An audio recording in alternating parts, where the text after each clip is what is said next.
So tayo po kumuha ng dahon ng saging dahil tayo po magluluto ng pinaputukang tilapia.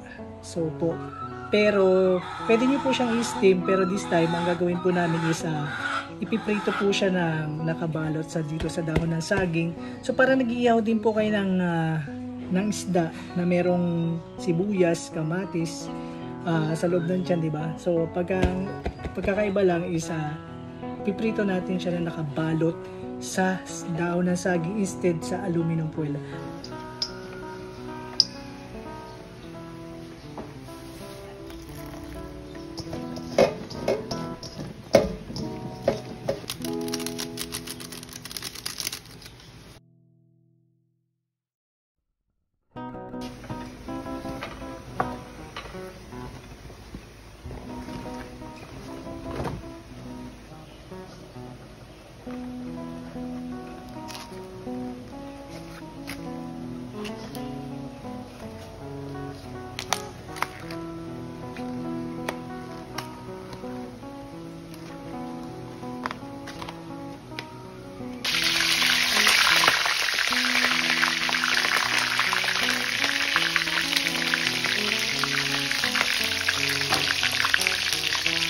Habang hinihintay nating maluto, so tayo kumuha dito ng kalamansi. Gagawin natin sausawan. Meron ditong isa.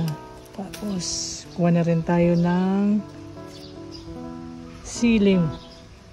Yan, sili dito.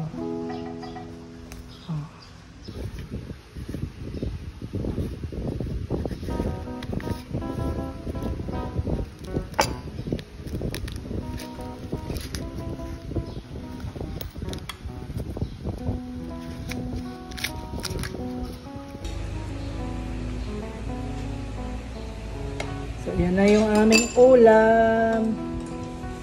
Actually, ubos na. Sarap. Oh! Kain tayo.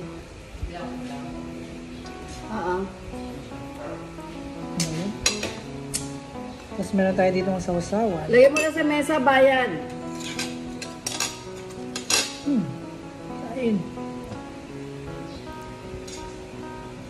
Bugas ako ng kamay. Sarap.